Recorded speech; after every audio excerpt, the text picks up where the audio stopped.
It is bad news for the WNBA that she's not continuing to play. W thinks that they don't have to pay us more. Commissioner talked about us being able to make $700,000. That's not true at all. Diana Taurasi played in Russia and did not play in the WNBA. At the moment, this is highly important WNBA news.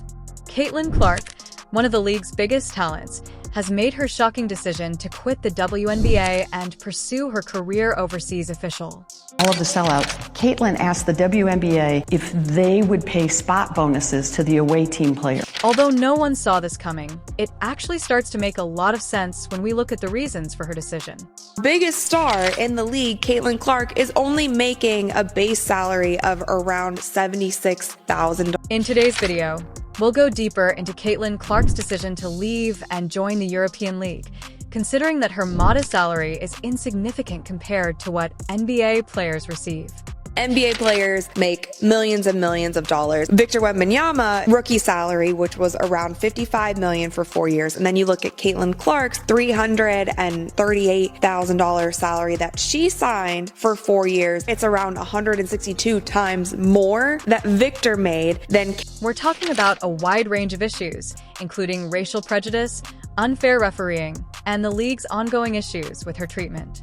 Caitlin Clark was the solution for so many things, but so many players, coaches are also painting her out to be the problem. There was all of this just nonsense about things that Caitlin was doing wrong when, in my personal opinion, she was doing nothing but going out there and playing great basketball every night and ignoring the hate that was coming to her from all sides. She was getting all of that, yet all of these eyeballs were coming to the league because of her. We'll also talk about how, despite the fact that Caitlin still doesn't get the credit she deserves, her presence alone has been the main driver of the WNBA's current excitement. Caitlin Clark came in and made such an impact on how many people started to care about the WNBA. This was the highest viewed season in the history of the league. In order for you to understand how ridiculous this situation is, we will compare incomes and analyze the data.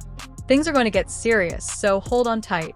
Let's begin with Caitlin Clark's primary motivation for leaving the WNBA, the pay disparity. Player Gabby Williams warned the WNBA, if you want to keep international players, you need to do better. W thinks that they don't have to pay us more in order for us to be here. And I think I didn't express that when I first talked about prioritization. You know, our commissioner talked about us being able to make $700,000. That's not true at all. There's not one player who makes that. We were promised, team marketing agreements and league marketing agreements, but they've fallen quite short. So it's still not enough for us international players to want to stay here. And that's a choice of the players. If I make a choice to make more money and whatever, and then teams are mad that I don't come back, but that's how it is. So yes, it just, the WNBA, if you want us to be here, you have to pay us more. It's business, it's how it works, and that's all that. From the sounds of this interview, it seems like she's probably going to make more money overseas in EuroLeague than she did during this WNBA season. The fact that WNBA players make far less money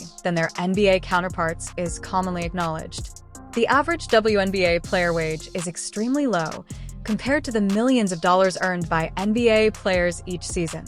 The compensation isn't commensurate with Caitlin's talent level or the publicity she has garnered for the league. Diana Taurasi played in Russia and did not play in the WNBA. Russia paid Diana Taurasi $1.5 million salary to play in Russia. The WNBA, the highest salary in the league, was $107,000. So obviously that's a huge jump. The fact that Caitlin has been serving as a WNBA gamer. Even more infuriating is the fact that we're discussing sold-out arenas, thousands of new fans, and rising viewership. Highest paid player in the WNBA currently makes a little over $200,000 in salary. I don't know what the WNBA does with their marketing dollars. Check out what Allison Barber, the president of the Indiana Fever, stated. When Caitlin played away games, Athens was crowded, selling out tickets, and even having standing room only. All you need to know about Caitlin Clark. When we would go to away games, they always sold out. It's unbelievable. So Atlanta would normally have 3,000, 4,000 people. Now they have 17,000 people, and they sold 1,000 standing room only tickets. So when we walked into the arena, people were on that third balcony looking down at the tops of our players' heads to watch. It's really hard to take in. After a few away games, and all of the sellouts, Caitlin asked the WNBA if they would pay spot bonuses to the away team players. She said, wow, we're making all this new revenue, and I would like the away team to benefit from that. Could they get a spot bonus? So that's the heart of Caitlin. Check out what Allison Barber, the president of the Indiana Fever, stated.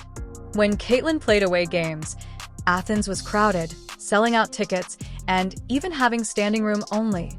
Caitlin's rookie salary is a little over $300,000 for 4 years, and that's all that she's going to make in the WNBA. Now, I feel like there could be a team overseas who would love to snatch Caitlin Clark away from us and give her a crazy offer. I mean, Ice Cube was about to give her $5 million to play in less than 10 games. The Faversa Road games seemed like home games because of a large number of Caitlin Clark supporters in the stands.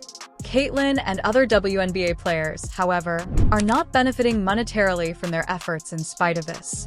The money is there, and if these owners are smart with it, I could definitely see more WNBA players going overseas and possibly not. WNBA athletes like Caitlin, who brings in a ton of money, receive very low compensation compared to NBA players who benefit from massive contracts. Caitlin made a special effort to encourage spot bonuses for players on the opposing side after realizing how much money her games were making. However, such bonuses were not granted according to the WNBA's existing CBA. Caitlin is not the type of person who would tolerate that. And was still advocating for players on the other team to get bonuses because she saw the kind of money and eyeballs and viewership that all of this was generating. It is understandable that Caitlin is looking for a league where her skill can be adequately paid in light of everything mentioned above. Players in the European League receive better treatment overall, more respect, and larger compensation. Things that Caitlin Clark is well deserving of. It's not all about the cash. The goal is to feel valued for the contribution she has made. Additionally, the WNBA does not yet offer that. This season has been nothing short of a mess. It has been so unprofessional, and they need to step it up. Caitlin Clark's decision to leave the WNBA was also significantly influenced by the racial dynamics that existed inside the league throughout the season. Caitlin had to contend with players and coaches who appeared to unfairly single her out in addition to the scathing comments she received from fans. The NBA in 2022 made around $10 billion in revenue. That is about 166 times the amount of money that the WNBA made. She was usually presented as the problem rather than the answer to the league's issues, despite her remarkable skills and achievements. Caitlin Clark is just such a class act. She was incredible, breaking all types of records, and that's something she was certainly proud of. We saw lots of smiles on the court. Caitlin is the face right now, and that's also good. Like, she's selling out gyms, of course. Like, why would you hate against that? We saw dirty play after dirty play on Caitlin Clark, and still, she just handled every single situation with the highest levels of dignity. This brings up an important point. Caitlin is the object of prejudice. Throughout the season, referees have routinely ignored fouls against Black players while severely disciplining Caitlin and her teammates, seemingly favoring them. Any athlete may find this unfair treatment frustrating, but Caitlin, who has been examined, may find it especially so. WNBA players and their pretend friends in the mainstream media, they have done everything they can to diminish the impact of Caitlin Clark. They tried to convince us that there are other players in the dump capable of drawing an audience. They tried to convince us that other players deserve the spotlight. She felt even more frustrated and alone when she showed off her talent the next evening because it seemed like the system was working against her. Of the Atlanta Dreamer said, "This is our league." All those people who have been saying, "This is our league," they can't sell out playoff games. I don't think the WNBA is ready for this type of attention that she's bringing. Racism. Everybody's talking about enough with the racist BS. She's nasty. She knows how to ball. Everybody else is jealous. They're pissed off because she's getting this, like, it's ridiculous. And we're never going to advance as a species, and we're never, if he keeps having that type of attitude. It's ridiculous. It's like, what? Everything has to go back to race. Everything has to keep going back to race. She's really good. Let it be that. And the other players should shut the hell up. Like, nobody was talking about your league. Nobody cared about the WNBA until that girl That girl, Caitlin Clark, I don't care what color she is. She's ridiculous. She's nasty. And now people are watching and you guys are talking shit about her. She should leave. She should have got those other contracts, Pat. Where does she have a contract to go somewhere else? Big three. She should have gone to the big three. To hell with the WNBA. They're nothing. Caitlin's wish to play somewhere else where she can show off her abilities without fear of bias influencing her performance would only intensify if she believed that refereeing biases were influencing her games and that she was being unfairly singled out. Players like Gabby Williams have publicly criticized the WNBA's disarray and amateurish ISM, emphasizing the instability and controversy that characterized the season. A league with players that feel like they should be getting the attention. Now they have center stage, but the ratings are going to go down. Are they going to be pointing fingers and blaming Indiana Fever fans and Caitlin Clark fans whenever the ratings don't stay the same? Caitlin is able to escape the demanding atmosphere of Europe, find a more fair playing field, and focus on her game without having to continuously prove herself in front of perceived biases by opting to play in the European League. Hey, look at the numbers everywhere else across women's basketball. It's not just Caitlin Clark, it's all of us. And then the moment the ratings tank, they're going to come back and say, see, we were right all along. It's all the racists that follow Caitlin Clark that were watching the product, and now they're gone, and we're back with our diehards. It is bad news for the WNBA that she's not continuing to play. Playing in a league that acknowledges her skills without the added difficulties of ethnic dynamics may be quite tempting.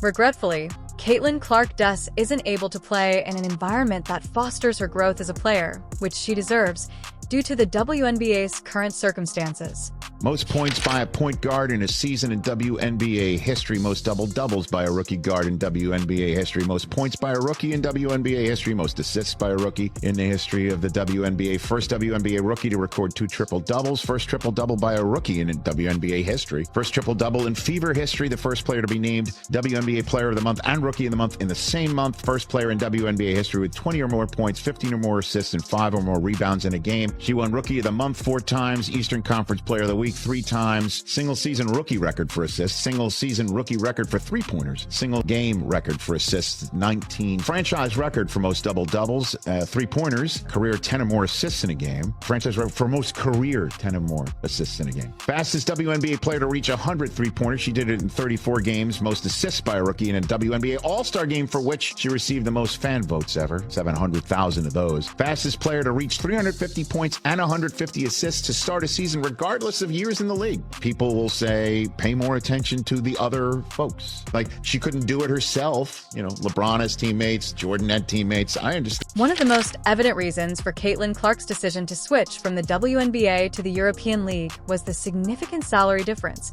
despite her exceptional talent and the league's attention she draws.